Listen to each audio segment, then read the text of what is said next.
এই রান্নাটা আমার মার হাতের খুবই মজা হয়। এটা যখনই আমি বাড়িতে যাই মাকে বলি, আমার ভাইয়ের বউদেরকে বলি যে এই জিনিসটা আজ রান্না করো, তারপরে আমি খাবো। তবে বাড়িতে গেলে তারা মাটির নিচ থেকে তুলে রান্না করে, আর আজ আমি কিনে এনে রান্না করেছি। মায়ের হাতের স্বাদ আর আজ আমি নিজেই করলাম। এই যে দেখেন কচুর মুখী এখানে 2 কেজি কিনে এনে ছিলে সেদ্ধ করে নিয়েছি। আর মা রান্না করে মাটির নিচ থেকে তুলে কচুগুলো শুকিয়ে সেদ্ধ করে তারপরে রান্না করে বোয়াল মাছ, চিংড়ি মাছ অথবা শোল মাছ দিয়ে। এত মজাদার হয় মার হাতের রান্না, সেটা বলার বাহিরে। আজকে সেই জিনিস আমি রান্না করব। রান্না করার জন্য এখানে মশলার 5 ফোড়ন ভেজে নিচ্ছি, আর শুকনো মরিচ, ধনিয়া, জিরা, গরম মশলা এখানে ভেজে নিয়েছি। যে কোনো তরকারিতে যদি মশলা ভেজে রান্না করেন সেই তরকারির টেস্টটা কিন্তু অনেক অনেক গুণ বেড়ে যায়। ভেজে নিয়ে যে গুঁড়ো করে নিয়েছি আলাদা আলাদা করে, 5 ফোড়ন আলাদা গুঁড়ো করেছি, মশলা আলাদা গুঁড়ো করেছি, আর এখানে আদা, রসুন, পেঁয়াজ আলাদা ব্লেন্ড করে নিয়েছি। কড়াইতে তেল দিয়ে দিলাম, দিয়ে এখন আদা রসুনগুলো ভালো করে ভেজে নিয়ে এর মধ্যে হলুদ, লবণ দিয়ে আর একটু ভেজে নেব। আর এখানে দিয়ে দিলাম কাঁচামরিচ আর ধনিয়ার পাতার পেস্ট 1 চামচ।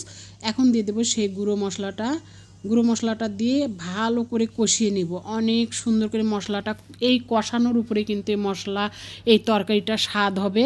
এই যে তেল বেরিয়ে এসেছে, এখন সেই কচুর ঘাটিটা আমি এর মধ্যে দিয়ে দিব। আর পাশে চিংড়ি মাছটা আমি ভেজে নিচ্ছি। দেখেন এখানে প্রায় 1 কেজি চিংড়ির কম আছে, মানে কিছু চিংড়ি রান্না করেছিলাম একবার, আর বাকিটা চিংড়ি এখানে আছে।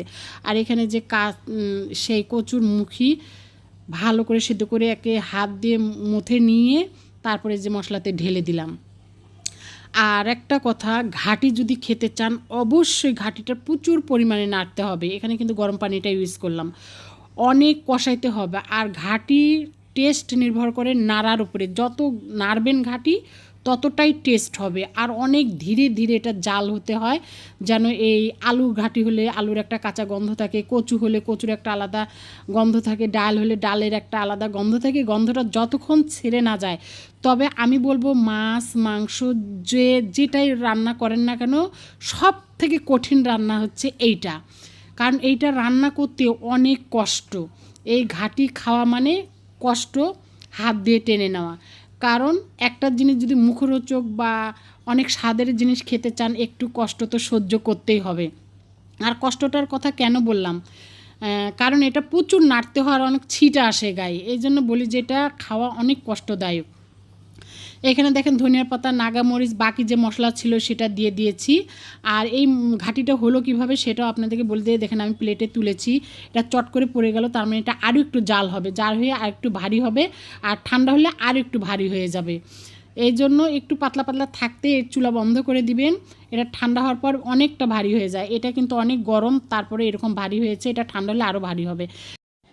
এভাবে ঘাটি রান্না কে কে খেয়েছেন? আমার মার হাতের ঘাটি আজ আমি নিজে করে খেলাম, অনেক মজা হয়েছে। এভাবে যে যে করে খাননি অবশ্যই করে খেয়ে দেখবেন, অনেক মজা হয় এই কচুরমুখী দিয়ে ঘাটি। আমার ভিডিওগুলো যদি আপনাদের ভালো লেগে থাকে অবশ্যই শেয়ার করে অন্যকে দেখার সুযোগ করে দেবেন। ধন্যবাদ। আসসালামু আলাইকুম।